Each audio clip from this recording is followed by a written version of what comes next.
Plus grand que Jean le Baptiste. Matthieu chapitre 11, versets 1 à 11. Dans la leçon d'aujourd'hui, nous allons nous pencher sur un important prophète, Jean le Baptiste.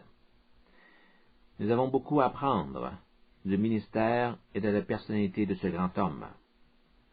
Lisons Matthieu chapitre 11, versets 1 à 11. Lorsque Jésus eut achevé de donner ses instructions à ses 12 disciples, il partit de là pour enseigner et prêcher dans les villes du pays. Jean, ayant entendu parler dans sa prison des œuvres du Christ, lui fit dire par ses disciples, « Es-tu celui qui doit venir, ou devons-nous en attendre un autre? » Jésus leur dit, « Allez rapporter à Jean ce que vous entendez et ce que vous voyez. Les aveugles voient, les boiteux marchent, les lépreux sont purifiés, les sourds entendent, les morts ressuscitent, et la bonne nouvelle est annoncée aux pauvres.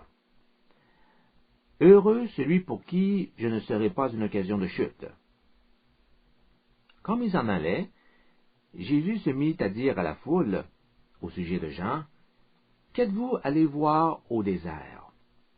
Un roseau agité par le vent? Mais qu'êtes-vous allé voir? Un homme vêtu d'habits précieux? Voici, ceux qui portent des habits précieux sont dans les maisons des rois. Qu'êtes-vous donc allé voir? Un prophète? Oui, vous dis-je, et plus qu'un prophète, car c'est celui dont il est écrit, « Voici, j'envoie mon messager devant ta face pour préparer ton chemin devant toi. » Et je vous le dis en vérité, parmi ceux qui sont nés de femmes, il n'en a point paru de plus grand que Jean le Baptiste. Cependant, le plus petit dans le royaume des cieux est plus grand que lui. Ce passage nous informe que Jean le Baptiste se trouve en prison. Hérode Antipas l'avait fait emprisonner en raison des reproches de Jean. Ce dernier avait condamné le mariage adultérin du roi avec la femme de son frère. Il devait maintenant payer pour son audace. Mais telle était la personnalité de Jean. Il ne craignait personne. Quand il fallait dénoncer le péché et dire la vérité, rien ne pouvait l'arrêter. De sa cellule de prison, Jean reçoit des nouvelles de Jésus. Et ce qu'il apprend le rend perplexe. Ses disciples lui disent que Jésus est d'une bonté extraordinaire envers les gens. Comment Jésus pouvait-il accepter les hommes aussi facilement? Ne voit-il pas qu'ils sont tous des pécheurs? Jean s'attendait à un ministère beaucoup plus musclé de la part de Jésus, et il avait beaucoup de difficultés à comprendre pourquoi Jésus était si doux avec tout le monde. En Matthieu chapitre 3 et Luc chapitre 3, nous voyons que la prédication de Jean se caractérisait par un ton très tranchant. Il disait, « Celui qui vient après moi séparera le grain de la paille et fera brûler la paille dans un feu qui ne s'éteint jamais. » Voyez-vous, le message de Jean mettait l'accent sur le jugement de Dieu et non pas sur sa grâce. Il ne cessait de répéter qu'à l'arrivée du Messie, le jugement divin s'abattra sur les pécheurs impénitents. Or Jean n'a rien vu de tout cela avec Jésus. Il n'a pas vu la paille prendre en feu. Il n'a rien vu en Israël qui aurait pu faire penser que Dieu était en train de juger les méchants. Au contraire, il entend dire que Jésus mange avec des publicains et des pécheurs. Le Messie peut-il réellement se comporter ainsi? Jean ne comprenait plus rien. Les manifestations du jugement de Dieu n'étaient tout simplement pas au rendez-vous. Jean voulait maintenant des éclaircissements sur le ministère de Jésus. C'est alors qu'il envoie ses propres disciples vers Jésus avec cette question. es-tu vraiment le Messie ou est-ce quelqu'un d'autre? En d'autres mots, il demandait à Jésus, aide-moi à comprendre ce qui arrive. Tout ce que l'on raconte concernant tes actions ne correspond pas à l'idée que je me fais du Messie. Y a-t-il quelque chose que je n'ai pas saisi? Jésus répondit à la question de Jean avec beaucoup de tact. Il dit aux disciples envoyés par Jean, « Venez avec moi et observez mes œuvres. » Ensuite, allez de nouveau vers Jean et vous lui raconterez ce que vous avez constaté avec vos propres yeux. Dites-lui que les aveugles retrouvent la vue, les boiteux marchent, les lépreux sont purifiés, les sourds entendent, même les morts reviennent à la vie, et les pauvres reçoivent la bonne nouvelle. Puis Jésus ajouta une autre phrase. Dites à Jean, heureux est celui qui ne se scandalisera pas de moi. Curieusement, cette réponse ne semblait apporter aucun élément nouveau. Tout ce qu'elle contenait, Jean le Baptiste le savait déjà. Tout le monde avait déjà entendu parler du ministère de Jésus. Tous les habitants d'Israël savaient que Jésus guérissait les malades et qu'il ressuscitait parfois les morts. Alors pourquoi Jésus a-t-il répondu à Jean de cette façon? Jean le Baptiste a passé sa vie à étudier la parole de Dieu. Il la connaissait du bout de ses doigts. En donnant sa réponse, Jésus avait bonne confiance que Jean comprendrait le sens de ses paroles. Jean allait comprendre que la réponse correspondait ni plus ni moins à une citation de 3 passages dans le livre d'Ésaïe. 3 passages qui font allusion au signe de l'ère messianique. Jésus disait, « Tu sais, Jean, où se trouve ton erreur? Tu n'as pas tout à fait compris les prophéties d'Ésaïe concernant les œuvres du Christ. Si tu avais correctement saisi la signification de ces prophéties, tu n'aurais pas été scandalisé en moi. » N'as-tu pas lu Ésaïe chapitre 29, verset 18? N'as-tu pas lu Ésaïe chapitre 35, versets 5 et 6? N'as-tu pas lu Ésaïe chapitre 61, verset 1? Si tu avais remarqué que ces prophéties correspondent justement à ce que je fais, tu n'aurais pas eu besoin de poser ta question. Tu n'aurais pas été offensé par mes œuvres. Tu aurais vu que je suis en train d'accomplir les prophéties de l'Ancien Testament concernant le Messie. Et alors que les disciples de Jean s'en allaient rejoindre leur maître, Jésus dit à la foule, « Est-ce que vous savez qui est Jean le Baptiste? Avez-vous déjà noté la grandeur de sa personne? Quand vous êtes allé dans le désert, qu'est-ce que vous êtes allé voir? Un roseau ballotté par le vent? Un homme vêtu de vêtements élégants? Pas du tout. Vous êtes allé voir un prophète. Et laissez-moi vous dire que Jean est plus qu'un prophète. Jean le Baptiste est le plus grand de tous les prophètes. Il est même plus grand que tous ceux qui sont nés d'une femme. Voilà toute une affirmation. Et là de quoi étonner tout lecteur de la Bible. Notre première réaction serait peut-être de se dire, comment est-ce possible? Comment Jean le Baptiste peut-il être plus grand qu'Abraham? Peut-il être plus grand même que Moïse? Aux yeux du peuple juif, il n'y a personne qui puisse être plus grand que Moïse. C'est Dieu qui a dit de Moïse, « Je lui parle face à face. Il n'y a personne d'autre à qui je me révèle aussi directement. » Et pourtant, Jésus affirme que personne n'est plus grand que Jean le Baptiste. La question sur laquelle nous devons nous pencher est la suivante. En quoi consiste la grandeur de Jean le Baptiste? Lorsque nous jetons un coup d'œil sur ses accomplissements, il semble qu'il n'y a rien qui justifie un tel éloge. À ma connaissance, Jean n'a jamais fait de miracle, et on ne l'a jamais vu guérir un malade. Il est vrai que sa prédication attira les foules.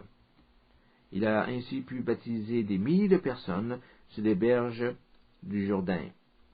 Mais après tout, Jean n'est pas le seul à avoir une telle influence. De nombreux grands prédicateurs ont fait la même chose. Alors, comment peut-il être le plus grand parmi ceux qui sont nés d'une femme? Jésus aurait-il exagéré l'importance de Jean? Essayons de réfléchir à cette question. Se pourrait-il que la grandeur de Jean réside dans les fonctions qu'il avait? Il n'y a aucun doute que le rôle joué par Jean le Baptiste était unique dans le plan divin. Dieu l'a choisi pour être le messager qui devait préparer le chemin du Seigneur en appelant le peuple à la repentance. Nous reconnaissons tous que c'était une tâche de prime importance. Ainsi, Jean n'était peut-être pas en soi une grande personne, mais les responsabilités qui relevaient de ses fonctions faisaient de lui une importante personne. Malheureusement, un tel raisonnement s'accorde mal avec la pensée biblique. Dans les Écritures, la grandeur d'une personne n'est jamais liée à la fonction qu'elle occupe. Nous n'avons qu'à prendre l'exemple des rois dans l'Ancien Testament. Parmi ceux qui y sont mentionnés, rares sont ceux que l'on pourrait qualifier d'importants aux yeux de Dieu. Autrement dit, le fait d'occuper une position royale ne fait pas automatiquement de vous une personne de grande stature spirituelle. La Bible ne fait pas de lien direct entre la fonction d'une personne et sa valeur spirituelle. C'est pourquoi on ne peut pas expliquer la grandeur de Jean le Baptiste par le privilège d'être celui que Dieu a choisi pour annoncer la venue tant attendue du Messie. D'autre part, le Seigneur Jésus ne se limite pas à dire que Jean le Baptiste était quelqu'un de très important. Il ajoute ceci. Le plus petit dans le royaume des cieux est plus grand que Jean. Jean est le plus grand homme parmi ceux qui sont nés d'une femme. Mais le plus petit dans le royaume de Dieu est plus grand que lui. Maintenant, nous ne savons plus que penser. Jean est-il grand ou non? Selon la logique de ces déclarations, même en étant les plus petits dans le royaume de Dieu, nous sommes plus grands que Jean le Baptiste. En fait, quiconque appartenant au royaume de Dieu devrait être plus grand que Jean. Mais si tel était le cas, pourquoi dire que Jean le Baptiste est le plus grand parmi ceux qui sont nés de femmes, puisque de toute façon, tous les êtres humains sont nés d'une femme? Ceci soulève une autre question. Est-ce que Jean se trouve dans le royaume de Dieu? Nous nous sentons obligés de poser cette question, car elle pourrait nous permettre de résoudre notre problème d'interprétation.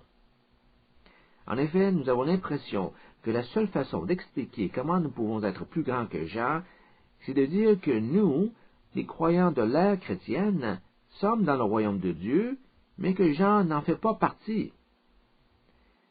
Donc, la situation est la suivante. Nous nous trouvons dans le royaume. Jean se trouve à l'extérieur du royaume. Ainsi, le seul fait de se trouver dans le royaume de Dieu nous confère automatiquement un statut supérieur à celui de Jean le Baptiste, même si nous sommes les plus petits du royaume. Avec une telle explication, nous pensons avoir élucidé les paroles énigmatiques de Jésus. Malheureusement, je ne crois pas que le problème soit résolu pour autant. qu'est-ce qui nous permet d'affirmer que Jean ne fait pas partie du royaume de Dieu? Plusieurs soutiennent que le royaume de Dieu a commencé au jour de la Pentecôte, après l'ascension de Jésus. Selon ce point de vue, Jean appartiendrait à la dispensation de l'Ancien Testament et ne ferait donc pas partie du royaume de Dieu. Son seul lien avec le royaume aurait été d'en annoncer la venue. Cette position présente toutefois certaines difficultés. En effet, si tel était le cas, où situerait-on le ministère de Jésus? Le Seigneur Jésus a débuté son ministère avant la Pentecôte. Devrait-on alors dire que Jésus n'appartient pas à l'ère chrétienne? Certes non. Par ailleurs, dans le verset suivant, en Matthieu chapitre 11, verset 12, Jésus parle du royaume des cieux comme d'une réalité déjà présente. Il la compare à une ville assiégée par des hommes qui essaient d'entrer par la force. Depuis le temps de Jean le Baptiste jusqu'à présent, le royaume des cieux est forcé, et ce sont les violents qui s'en emparent. Le royaume des cieux est assailli depuis l'époque où Jean le Baptiste a paru jusqu'à maintenant. Cette phrase laisse entendre que le royaume de Dieu avait déjà fait son apparition quand Jean prêchait sur les rives du Jourdain. Comment peut-on alors affirmer que Jean le Baptiste ne fait pas partie du royaume de Dieu? Le royaume était déjà là lorsque Jean a entrepris son ministère. Ensuite, une autre difficulté se présente quand nous lisons Matthieu chapitre 8, verset 11. Dans ce verset, Jésus dit « Or, je vous déclare que plusieurs viendront de l'Orient et de l'Occident et seront à table avec Abraham, Isaac, Jacob dans le royaume des cieux. » Abraham, Isaac et Jacob sont tous dans le royaume de Dieu, et nous prendrons place à table auprès d'eux dans le royaume des cieux. Si Abraham, Isaac et Jacob sont dans le royaume de Dieu, pourquoi Jean ne serait-il pas dans le royaume? Jésus vient juste de nous dire que Jean le Baptiste est plus grand qu'Abraham, Isaac et tous ces grands hommes de la Bible. Ces derniers sont dans le royaume de Dieu, et Jean le Baptiste en serait exclu? Vous voyez pourquoi il est difficile de défendre l'idée que Jean soit exclu du royaume. Alors, comment allons-nous comprendre tout cela? J'aimerais vous donner ici la clé qui va nous permettre de saisir le sens de ce verset. Si nous voulons bien comprendre l'enseignement de Jésus, il faut chercher à savoir ce qui donne de l'importance à un homme dans le monde spirituel. Par quoi se définit la grandeur spirituelle d'une personne? En quoi consiste la grandeur d'un être humain aux yeux de Dieu? Comment devient-on quelqu'un d'important pour le Seigneur? Voilà toutes d'importantes questions qui se rattachent à notre leçon. En survolant les pages de la Bible, nous observons régulièrement des renversements de situations où le plus petit devient le plus grand, ou que le plus petit est considéré comme étant le plus grand. Prenez l'exemple de Joseph dans l'Ancien Testament. Joseph avait à peine 30 ans lorsqu'il est devenu l'un des personnages officiels les plus proches du Pharaon. Mais il n'a pas toujours eu un statut aussi important. On se rappellera qu'il était le cadet, le plus petit de sa famille. Ses frères le vendirent à des marchands, et pourtant, du rang d'esclave, il fut éventuellement promu au rang de ministre à la cour du roi d'Égypte.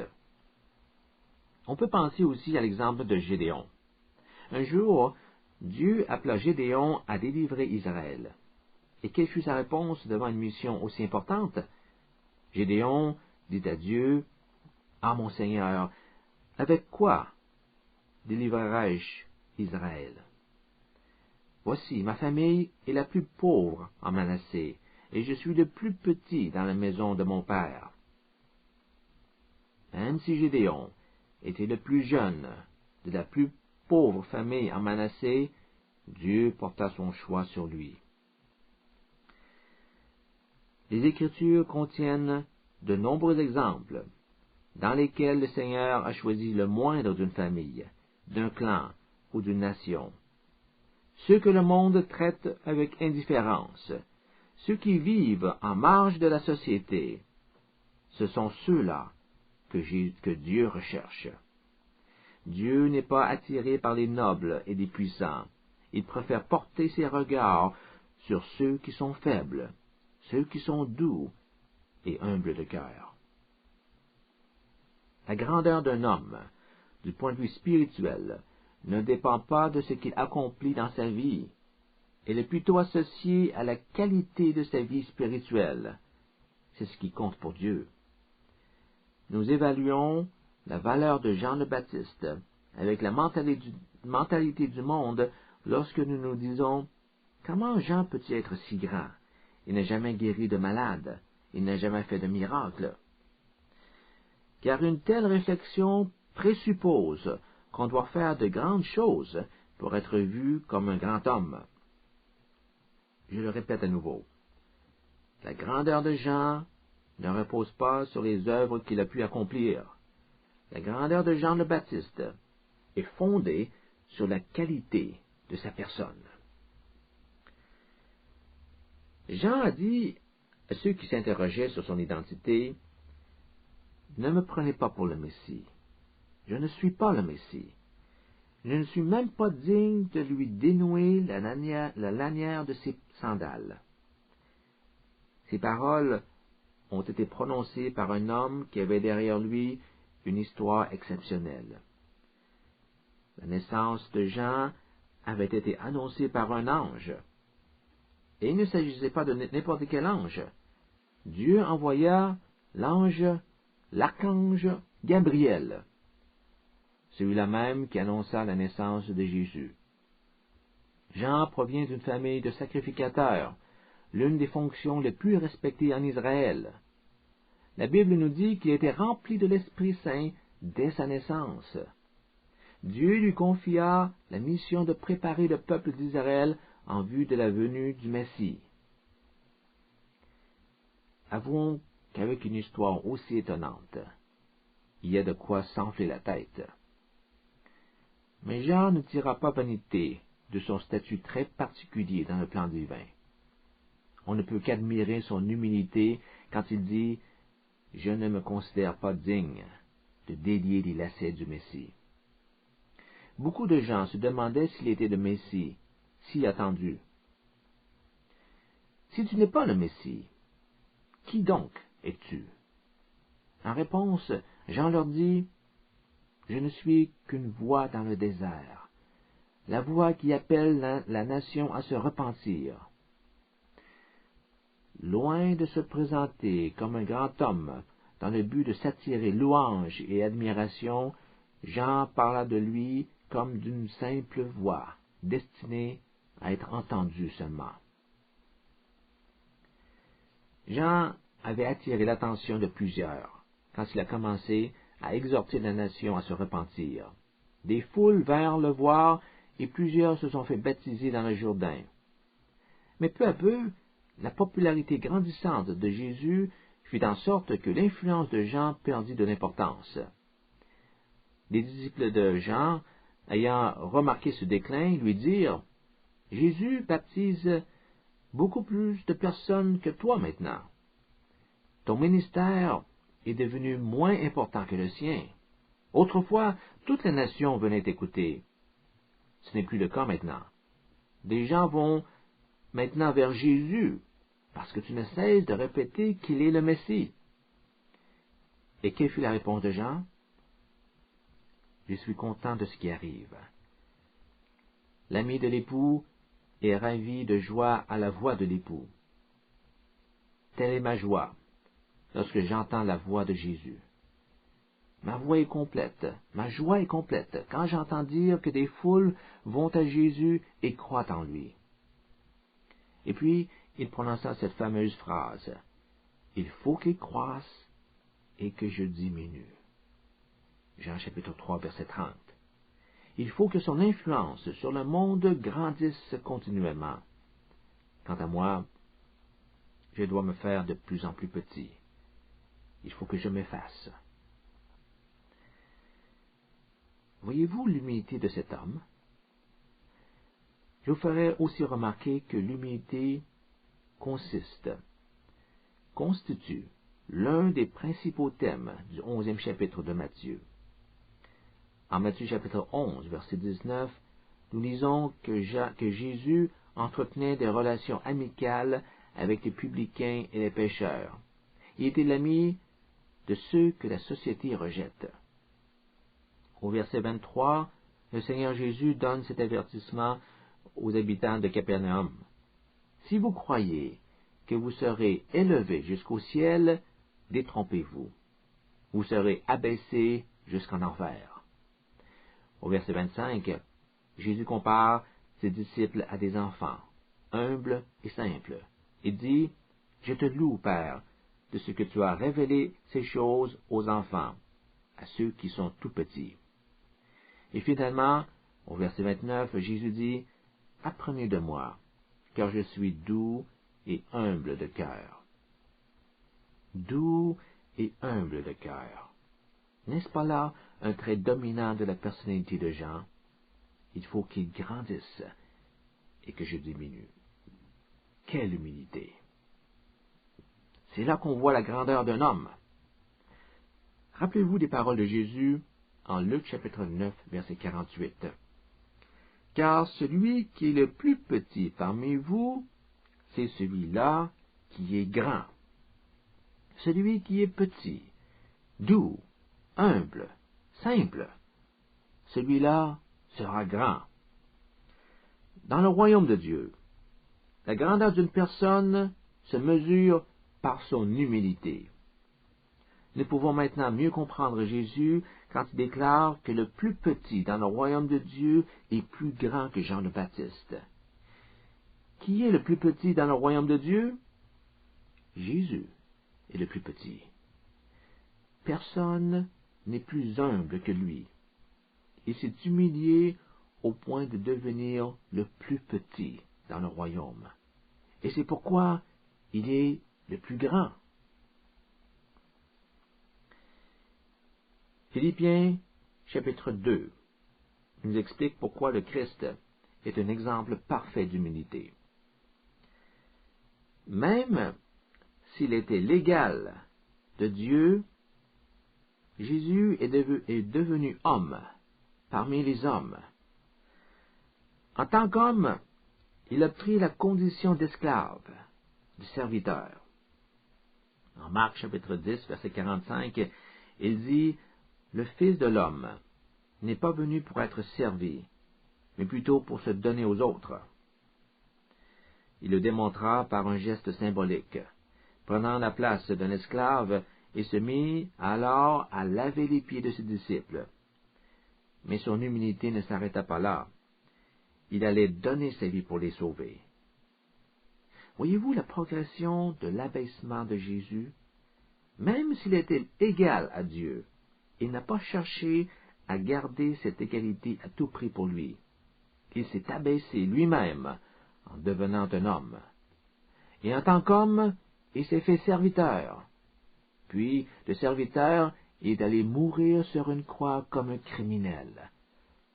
Par sa crucifixion, Jésus s'est abaissé à la position d'un criminel. Sur l'échelle sociale, il est difficile de descendre plus bas. Le prophète Ésaïe avait déjà annoncé que Jésus aura été compté parmi les transgresseurs, parmi les criminels. Jésus s'est dépouillé lui-même, ayant volontairement pris la dernière position parmi les hommes. il s'est fait le plus petit. Et c'est pourquoi Dieu l'a élevé à la place la plus haute. C'est ce que nous lisons en Philippiens chapitre 2, versets 8 et 9. Il s'est humilié lui-même, se rendant obéissant jusqu'à la mort, même jusqu'à la mort de la croix. C'est pourquoi aussi Dieu l'a souverainement élevé et lui a donné le nom qui est au-dessus de tout nom. Le plus petit est celui qui est le plus grand. Le plus petit dans le royaume. Dans le texte original, ces mots sont écrits au singulier. Le plus petit ne se rapporte pas ici à n'importe quel individu dans le royaume. Le plus petit du royaume est Jésus lui-même. C'est l'interprétation qu'ont donnée les pères de l'Église à ce verset. Pour eux, il s'agissait d'un superlatif. Or, au superlatif, il ne peut y avoir qu'un seul individu qui soit le plus petit. Et Jésus, s'étant humilié au point d'être le plus petit, est aussi le plus grand, car Dieu le Père l'a élevé au-dessus de tous. La signification de Matthieu chapitre 11, verset 11 devient maintenant claire. Jean le Baptiste était le plus grand homme parmi ceux nés de femmes, avec l'exception suivante. Jésus était plus grand que Jean. Et non seulement était-il plus grand que Jean, nous lisons en Matthieu chapitre 12, verset 6, que Jésus est plus grand que le temple, puisqu'il est lui-même le vrai temple, la manifestation parfaite de la présence de Dieu. Les disciples ont un jour posé cette question à Jésus. Qui est le plus grand dans le royaume de Dieu? Avec tout ce que nous venons de dire, vous connaissez maintenant la réponse. C'est le plus petit. C'est celui qui est humble. Ainsi, Jésus répondit à la question de ses disciples en disant, « Quiconque se rendra humble, comme ce petit enfant, sera le plus grand dans le royaume des cieux. » Matthieu chapitre 18, verset 4. Dans le royaume de Dieu, le plus grand est celui qui se fait le plus petit. Pourquoi en est-il ainsi?